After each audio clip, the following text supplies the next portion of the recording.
I'm Lynn. Welcome all of you to English Practice Channel.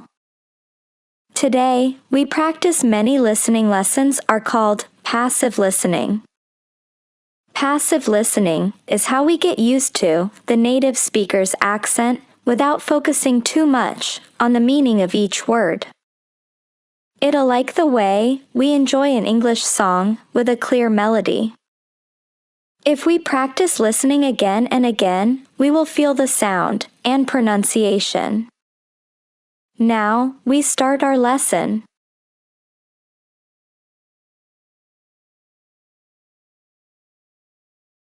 Exercise 1. My name is Paul Stange. I'm coordinator of this course. It's called Southeast Asian Traditions. I'm also the author of the study guide and the course reader, and you should have those in front of you. As well as these, you'll need 2 textbooks for the course.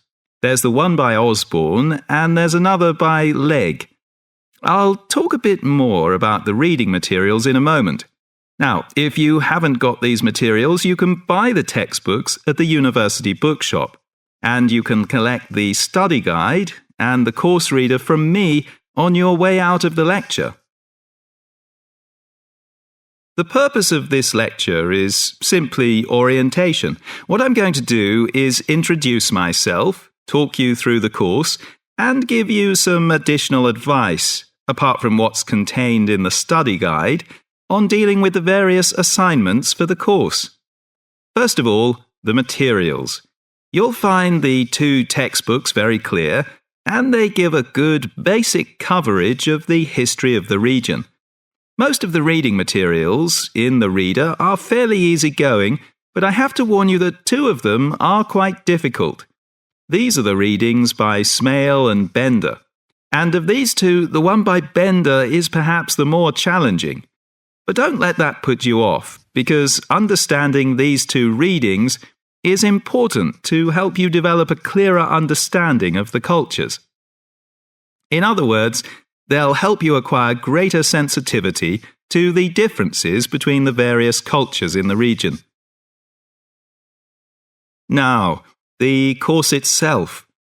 The course has multiple aims. It's primarily a history course, but it's not only a history course. It is, in most respects, a cultural history course focusing on Southeast Asia. Nevertheless, the course is, as you'll see from the materials, an introduction to the Southeast Asian Studies component of the Asian Studies program. In looking at the cultural history of Southeast Asia, there are 2 major influences to be considered, the Chinese and the Indian. It's important not to forget the extensive influence that these 2 countries have had in the region.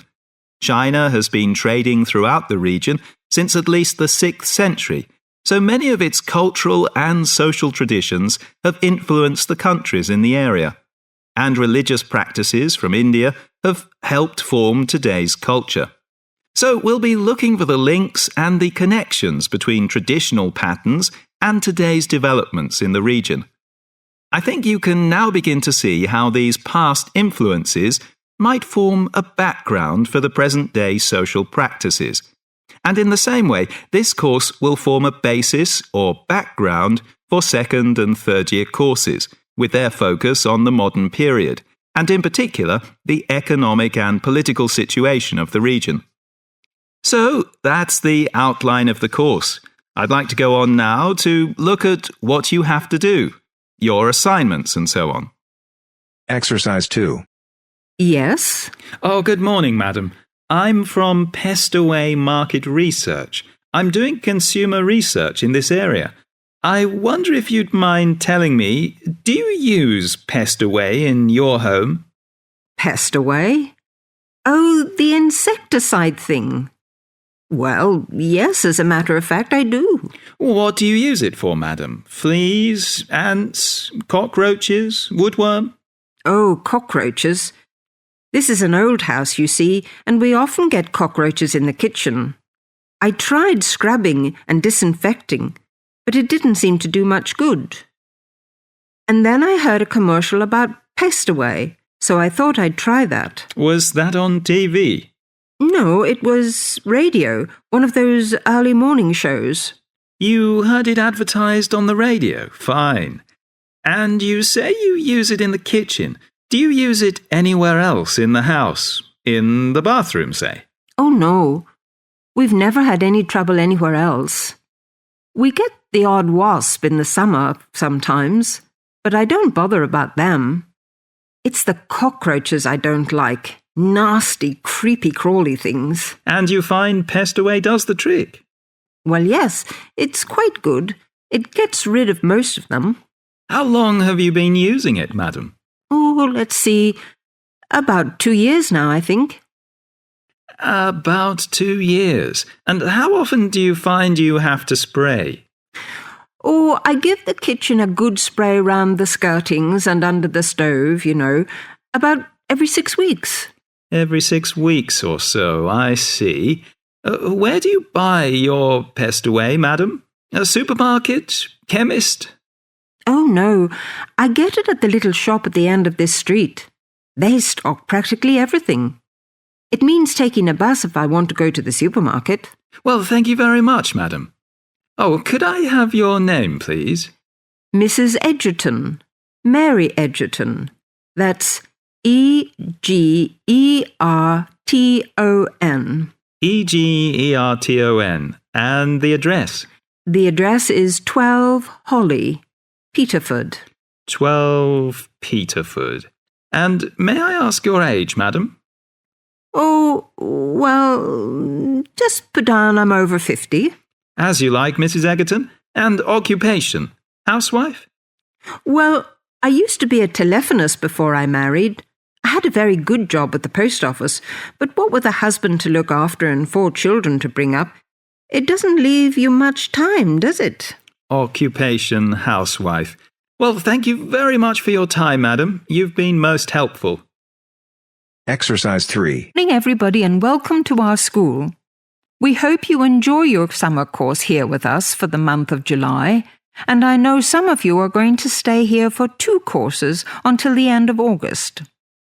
I hope this gives you plenty of time to explore the surrounding countryside and visit the many typical English country pubs we are lucky to have in this area. For those of you here for 1 course, come to us for advice on which are the best places to visit so you really benefit from your month's stay here.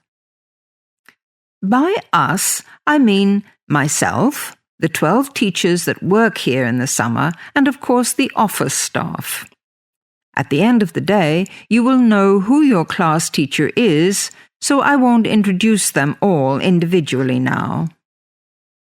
Well, before you go on your sightseeing tour of the area, I would just like to say a few things about the school. It has been open now for 20 years, and during that time, thousands of students have passed through our hands.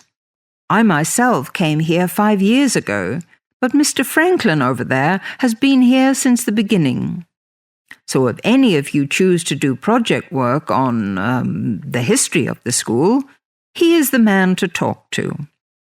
The school itself consists of 14 classrooms, a small study centre, and a recently installed computer room which has proved to be very popular.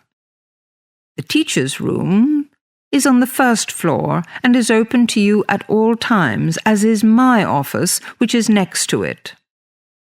The building opens at 9 o'clock in the morning, so you have to do your homework in the study centre before classes begin if you were out late the night before. It also stays open until 6 in the evening, so you are welcome to use any of the facilities after the classes finish at 4 o'clock. There is a rota whereby a teacher stays to help students with any problems. As well as your classes here, there is a wide range of social activities that you can participate in if you like. This involves such things as horse riding, swimming, and visits to local pubs in the evening, and weekend swimming or weekend excursions to places of interest in and around this area. So, If you fancy trying a spot of hill walking or visiting the local mines, keep your eye on the social activities notice board. Our social secretary is John here, Hello. and he will be coming around to your classrooms to let you know what exactly is on offer this month. It is our policy to make your stay here as enjoyable as possible, and because of this, we strongly believe in an active social program for our students. Finally, on a more serious note, please remember that in the community you are representing the school. Over the years, we have kept in close contact with many local groups and societies, and some of our students have joined them for the period of their stay here with us. We would like to maintain this close relationship with local organizations so that our students can have the opportunity to see inside the life of a small community. So, keep this in mind when you are out and about, please. And the last thing is a note from John saying that the start of the course disco will be on Friday night at 8:30. Okay? Let me just say once more, welcome to the school and England. Exercise 4. Good evening, Mr. Jameson. Please sit down. Good evening. Now, about my son Stephen's report. Yes, just a minute. Yes, now, what class is he in? Oh, yes, 4E. No, 4A, isn't it? Yes, that's right. Has he improved this year, Mrs. Hargreaves? Yes, I think overall, yes. Mind you, there is still room for more improvement in some subjects. Let's see. Maths. Well, the major problem here seems to be his algebra. Apart from that, he's doing much better. Could you help him with this, Mr. Jameson? Well, to be honest, it wasn't really my best subject at school either. But the overall exam result was encouraging. 60%. Yes, and history, I seem to remember a bad report for this last year. Well, he lacks concentration in the class, and of course this makes it difficult to remember things like dates and names, and a memory is quite useful in a subject like this. Oh dear. Well, I'll have a word with him when I get home and see what we can do to improve that. And music. Music, yes. Is he still having guitar lessons? Yes, every Monday after school. His music teacher has commented that he doesn't seem to be taking them very seriously. I think it was just a craze he had, Mrs. Hargreaves. I've noticed that he hasn't been very interested in practicing at home. And also, he tends to talk a lot in class. I mean, he's very talkative, and he only got 40% in the exam. Well, nobody in our family is very musical, so I don't expect him to do very well. Looking at his geography result, though, there has been considerable improvement, 64%. Yes, I remember him working at home a lot for some sort of project or something on... now, where was it? India, I think. No, on China. Yes. And it was an excellent piece of work. I saw it myself and was very impressed. And his art classes have also been going better this year. Yes, he became very interested in pop art after the school and went to the local art gallery to see the pictures there. His bedroom wall is covered with posters from the shop. Yes, and 58% is not bad for his exam result, considering how low it was last year. And now French. It seems that he has really taken to speaking a foreign language. We hoped he would, because it's important to know another language these days, isn't it? Yes, quite. That's why we paid for him to go to France last Easter, so he could practice more. Well, it seems to have done the trick. 80% is a very good mark.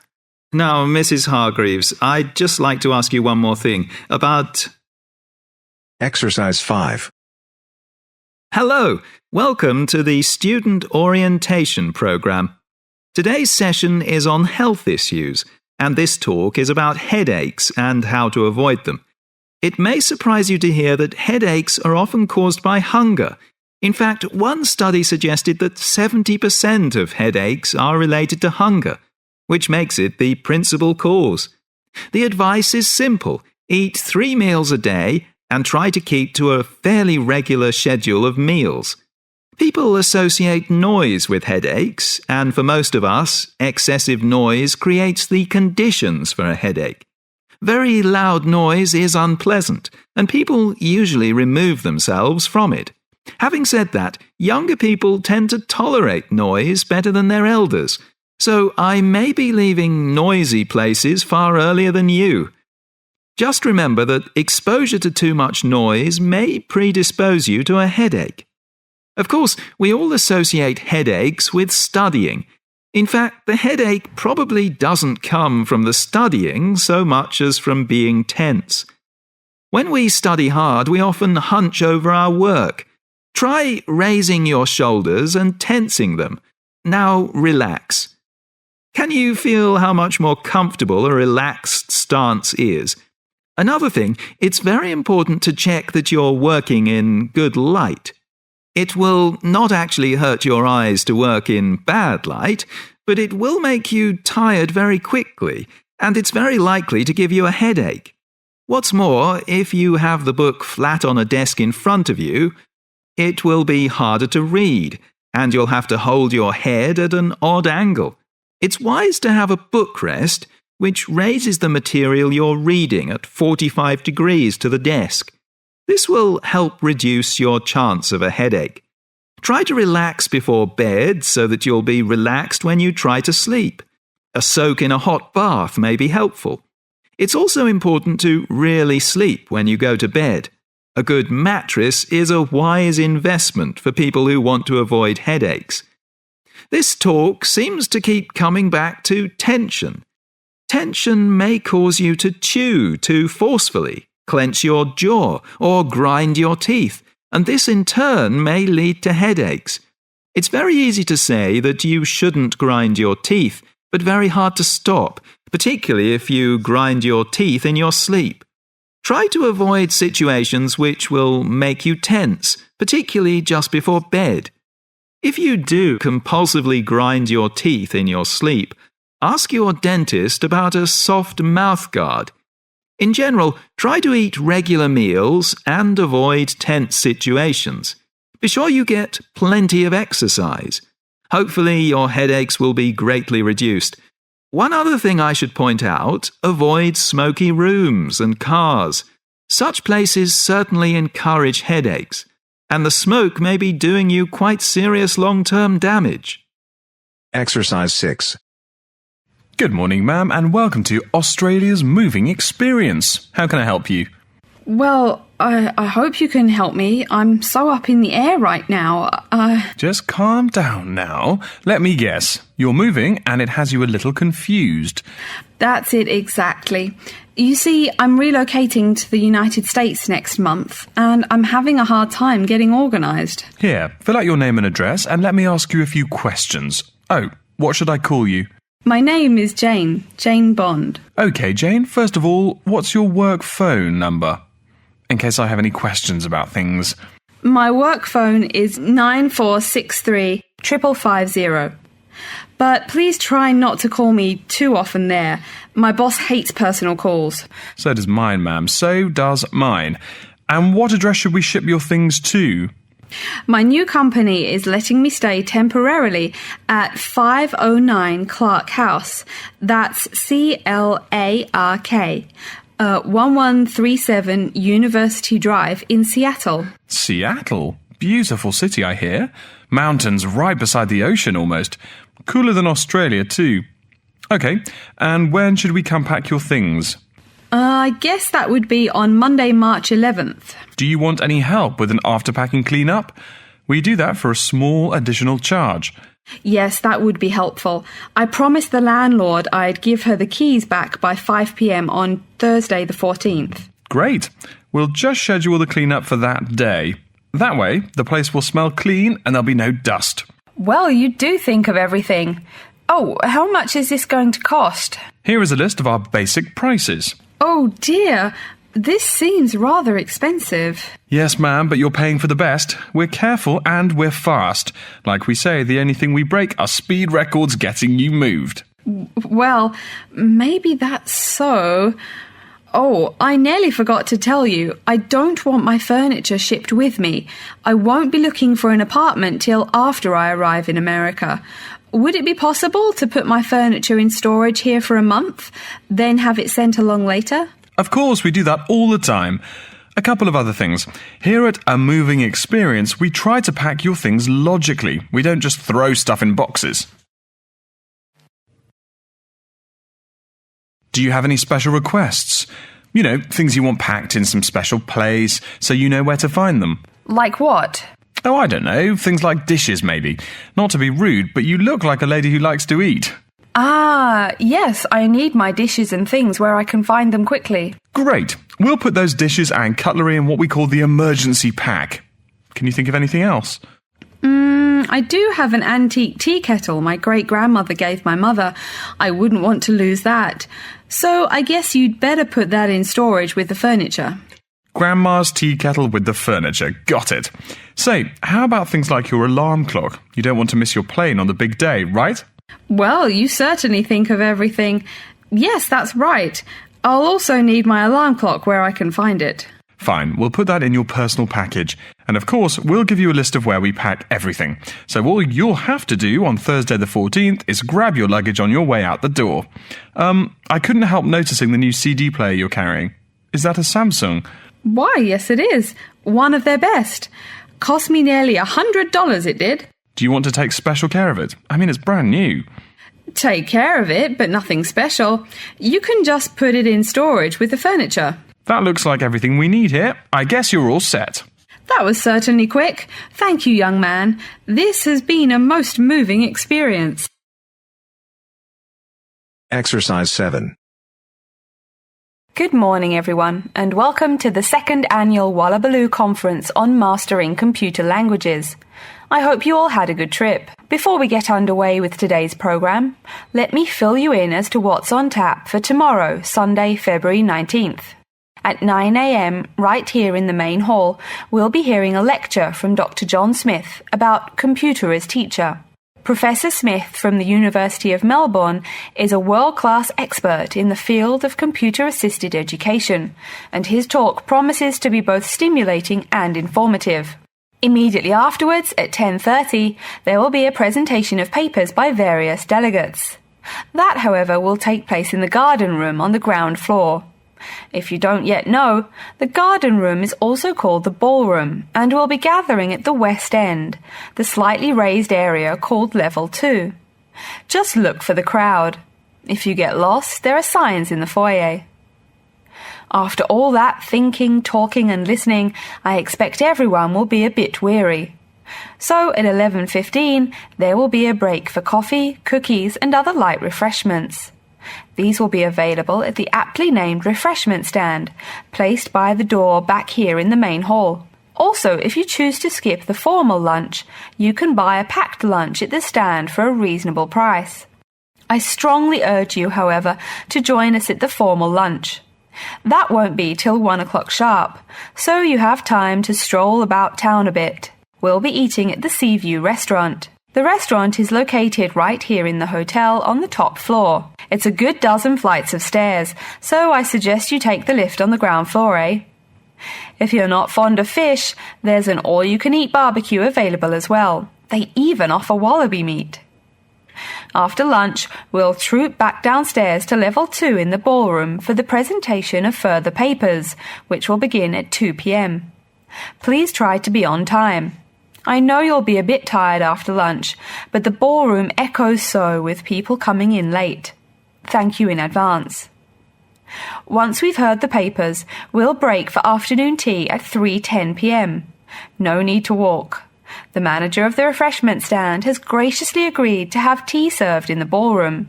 He's even promised us some special scones, baked from a recipe of his dear old Scottish grandmother. Then, tea being drunk and scones munched, we'll retire here to the main hall for some closing remarks and questions. So, by 5 o'clock, we should have the conference wrapped up. But the fun isn't over. This is Australia, mates. We'll be flocking to the hotel's own Palm Lounge on the east side of the foyer for an informal reception. You can relax, mingle with the other delegates, and let your hair down a bit. This will run from 5:10 to 6:10, though you're free to stay as long as you like.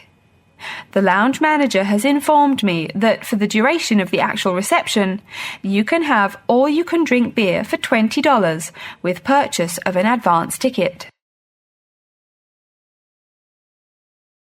And yes, tickets can be purchased from any conference organizer or at the front desk anytime between now and the start of the reception. I suggest you come by tomorrow evening to pick up the tickets, since the conference hall only holds 800 people. That way, you can also get your journey planned ahead of time and be sure not to miss this truly memorable conference. If you want cocktails, however, I'm sorry, you'll have to pay for those at the regular price. Oh my goodness! Speaking of paying, I see I forgot to tell you a couple of things. The first is about lunch. The charge for the lunch will be $15 for all you delegates. If you have guests with you, the cost is $25 for the general public and $6.50 for children under the age of 10. That's $15 each, not total for everyone. Another item is about the lunch menu. I very much urge you to try the fish. I mean, look at the restaurant's name, the Sea View. As the name suggests, it is a famous seafood restaurant. The chef is a Basque from Spain, and he really gets quite put out when people ignore his fish specialities for burgers or barbecue. If fish isn't your thing, though, try the steak. He makes an exquisite filet mignon topped with blue cheese and mushrooms. Finally, if you'd like to buy a ticket, you can have both lunch and unlimited beer for $35. I should have mentioned that earlier, but I am a bit forgetful. Maybe I should avoid the beer after the conference, eh? Well, I've said my bit. Are there any questions?